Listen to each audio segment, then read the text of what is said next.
So, Whitney, Hello. what's your favorite horror movie? Putting me on the spot there.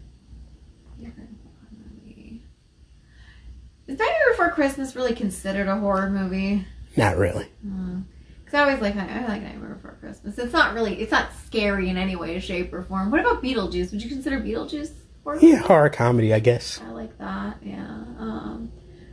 The sad thing is a lot of the like really slasher, horror, bloody stuff doesn't really scare me in any way, shape, or form. So it's not really doing its purpose. That's why I like a lot of the more horror comedy kind of things. Yeah, ever see Evil Dead? Yes. I like that. That's pretty good. Yes.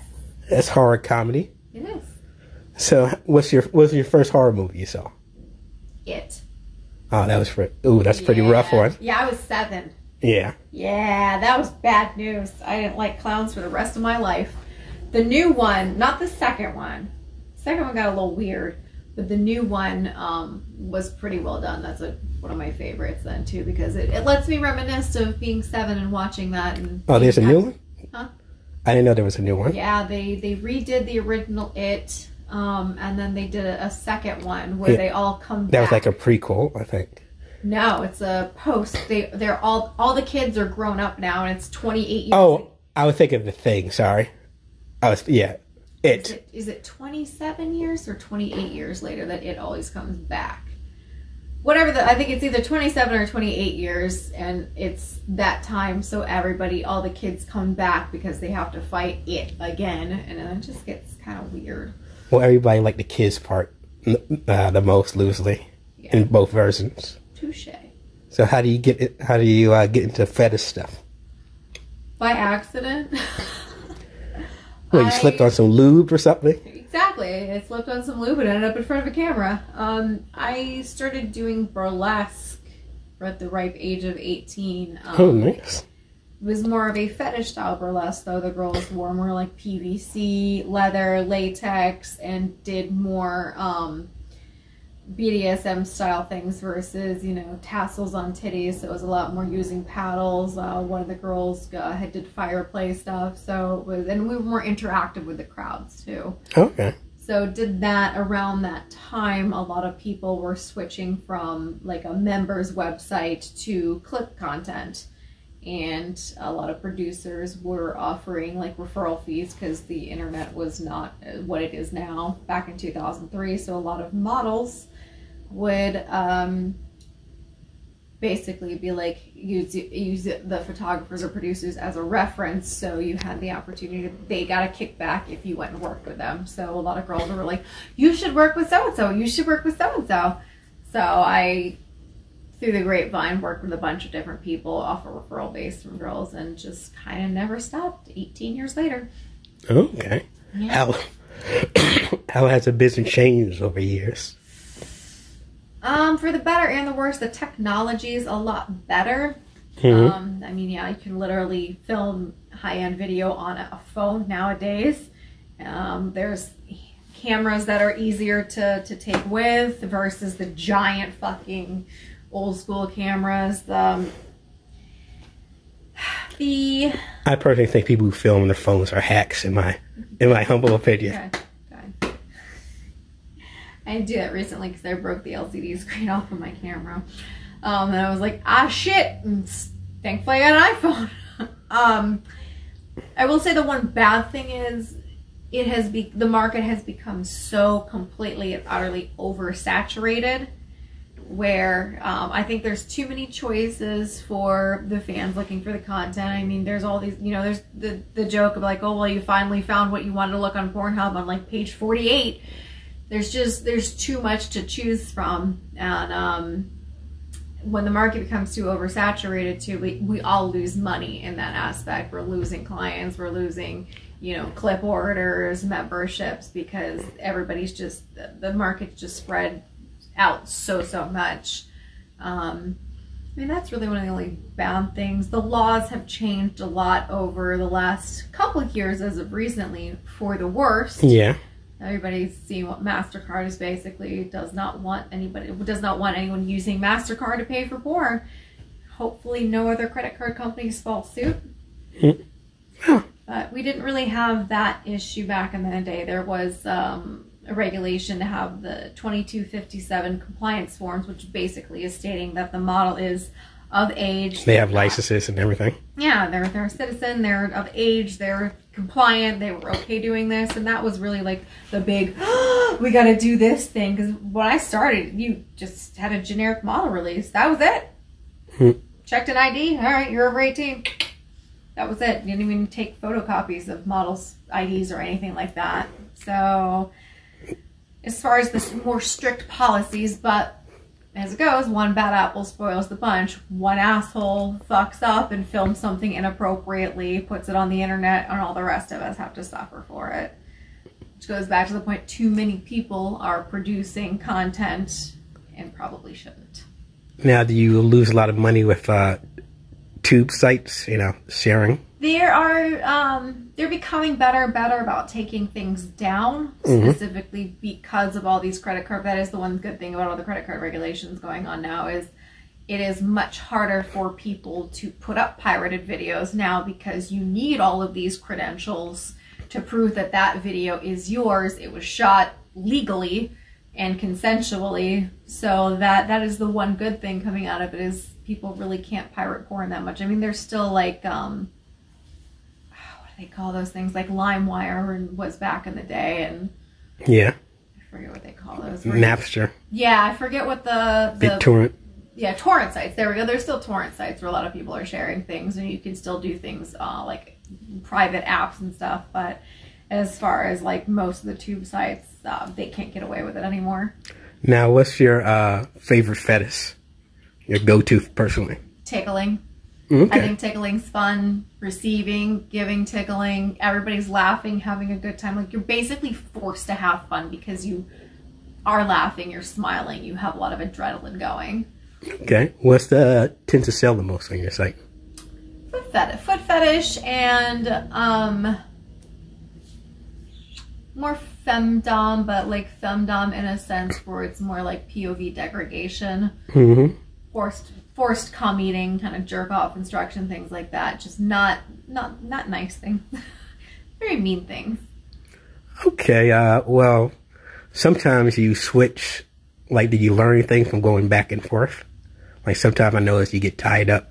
Sometimes you're the one tying up. Yes, I play both roles of the spectrum. I started out in this industry a little bit more, not really submissive, but more open to trying new things myself, and I think that's good for a lot of people getting into this, because if you're planning on topping or being a dominant, you need to know what it's like to be on the bottom. You need to know how hard is that smack going to feel? What's that implement going to feel like when I hit them with it? Or how long can I remain tied up? Okay, well, you know, typically arms go first. If you didn't experience that for yourself, you might not know when that submissive has had enough, when they're, because sometimes people will slip into subspace and you're not even thinking, you're not mentally there anymore. So you could be harming your body or pushing yourself too hard simply because you're in a mindset to take it. So I think starting out doing more submissive work, and yeah, I still dabble in both because it's what my fan base wants. They want to see that. I'm definitely going to do it. I'm here to please my fans. But definitely starting out in more submissive stuff helped me to develop to being a better dominant, because I know what it's like firsthand, and I would not want to. It's all about consensual fun. I don't want to hurt anybody. Maybe a little bit, but I don't want to hurt you to the point of, you know, causing injury. Now, you have any advice for budding dominatrix? Get into the game. Start as a submissive first. Yeah. Really, don't come off as a money-grubbing bitch right off the bat on Twitter, because I'm seeing a lot of the fuck you pay me girls on there that will see slave or sub or fin sub on somebody's Twitter, Instagram account and immediately go after them like a vulture. And a lot of the subs are like, hey, I didn't come at you. I will pick who I want to be a submissive to, which it's, even if you are a submissive, a slave, or a bottom, you still have that consent to pick who you want to play with. So I think a lot of the new doms need to listen they need to absorb more information and maybe start out as a bottom first. Doesn't have to be like full slave submission, but at least be open to learning more information versus just jumping right in and expecting to, you know, do sessions and people pay you right off the bat. Everybody needs to earn their keep. Now, is there anybody you want to work with but haven't yet? Jillian Jansen. Love her to death. She's a good friend, but we haven't actually worked together at all. Put me on the spot now. I gotta like think of all these girls out there. Well, they're all listening right now. I don't get to work with Caroline Pierce enough. Okay. Draven Star I'm also good friends with, but we haven't done anything together. It's funny, it seems like a lot of the like friends that I have in this industry where we met like at a convention or we met for mutual friends and not at a shoot, we always be like, okay, well, we're friends. We'll get around to it. We'll get around to shooting. And that's how it ends up, is that attitude. We'll constantly be like, we'll get around to it. So yeah, there's quite a few that it just hasn't happened yet, but that just means it's just not the right time. Now, how has business been during COVID? Terrible. All right, let me take that back. When it first shut everything down, people were obviously very bored. Lonely because you couldn't go out and hook up with anybody. Needed to get off. So sales, customs, memberships, all that shit skyrocketed. For a good 6 months, a lot of people were getting their checks from the government. So that was another reason for a lot of people to buy porn. I'm not complaining. Now everybody's getting back to normal and focusing more on like family lives, relationships, work, trying to get things back on track. So it's kind of slumped now. Now, I know that during COVID, everybody always say during the extra time they were learning piano and stuff. I, of course, didn't do it. Did you do anything during COVID, like learn a skill or anything? No, nothing. Yeah. I said I was going to clean my house, like officially, like get everything, like all my shoot stuff organized and labeled, and no, I didn't do anything. Okay. I edited a lot. I shot a lot of solo stuff, so that's good. It worked. I just didn't do anything I said I was going to do. Okay, I noticed you have a lot of tattoos. Yes, that's one thing I started really doing a lot of during COVID, because I luckily lived in Florida. And now, how was the rules of getting tattoos during COVID? Some of the shops were closed. I mean, there was a period where they had to remain closed. Florida did not, as a whole, shut down as much as the rest of the country, as everybody makes fun of us. On that hand, we got to do a lot more shit then still. I mean, the big, like, theme parks weren't open, and yeah, restaurants weren't open, but yeah, the small independently owned shops could open. They just needed to have cleaning protocols, and everybody had to wear masks and do temperature checks. As long as the Tiger King's safe, that's the most important thing. What? As long as the Tiger King is safe, that's the most important thing. That was the best part of it. Let's be honest, that was the best part about the whole pandemic. Yeah, everybody watched it. That came up on Netflix right when the shit was hitting the fan. I was like, what's this Tiger King? Oh my god, I can't turn it off. What the fuck? So what's your first tattoo you got? At the age of 17, I thought it would be a wonderful idea to get a thong tattooed on me. A thong? Yeah.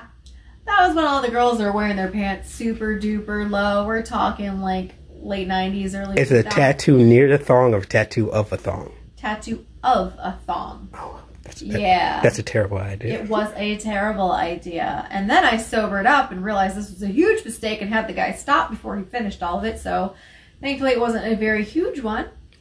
But I went to go get it covered up when I turned 18. I was going to get a biomechanical spine inspired off of H.R. Giger from the Aliens. Oh, cool. Yeah, and that artist drew up a fabulous piece, but it's very hard for me to see what's going on behind me. Yeah. And it was an utter disaster. It was crooked, bad line work.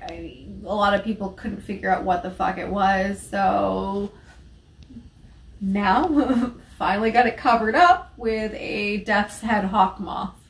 So that just kind of fit perfectly over the spine area, and it's finally gone. So what's your favorite tattoo?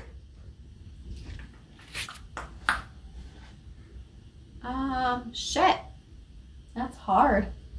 That's really hard. Either the portrait of Marilyn Manson. Nice. That looked like it took a long time. Quite a while. It tickled. I'm very ticklish on my hip right here, so it actually tickled doing that. Or I have my favorite cat that's no longer around. I have his paw print and him tattooed right here. Oh, that's cool. Yeah, I'm getting all the cats eventually. So how many tattoos do you have in all?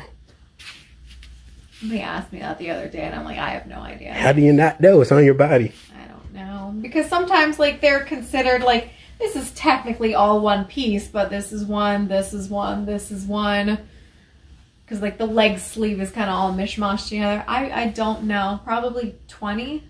Is there, like, a special tattoo you want to get that you haven't gotten yet? Like a big masterpiece? If you had all the money you could get?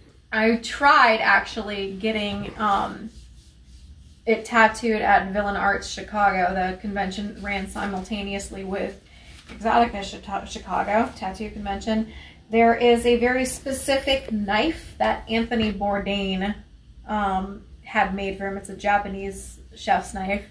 And the artist that drew this up already, that unfortunately I didn't, between schedules, we weren't able to book it together. And in the blade of the knife is his portrait of Anthony Bourdain. So I wanted to get that basically from here to here. But schedules didn't align. Maybe, possibly at another convention, hopefully. I plan to get a tattoo on the back of Whitney Morgan, give him a thumbs up. You should. Yeah, they can cover the whole back. It'll be like Steve-O when he got a portrait of himself going. Yeah. Did he remove that? I think he did. Yeah, I think that was for a bet. Pussy move. I think it's a pussy move. Like that was a funny tattoo. Like I feel like a lot of them, like it's either got to be something really well done where it's like, oh, that's gorgeous, or this is a great fucking story. Yep. Now we filmed some couple of stuff together over years for Geeky Findom. Mm-hmm. What's your favorite video that you did that you know of? I love all the Joker stuff. I like doing fun, crazy makeup. Oh yeah, that was pretty good. Into the Joker stuff. Actually have 2 Harleys to work with back in Orlando now too. Oh, so nice! I may get that one. Going there. Okay. 2. Ooh, what? I have a bunch of Harley costumes too. I just never really do Harley because so many girls do it. So I'm like, fuck it, no girls do Joker. Yeah, they made a joke about that in that Adam Sandler Halloween movie. Did they? Where like everybody was in the same Harley outfit. Yeah. You know, the one that Daddy's Little Monster one. Daddy's Little Monster. Yeah, no, both of the ones that I work with back in Orlando do more of the traditional old school Harlequin with the red and black suits. Okay, well I saw you in the Joker one. That was pretty good. Thank you. Well, we better log off. You want to give any plugs or anything to your... Just want to say hi. Thank you guys. You're welcome. Thank you. Bye. Thank you.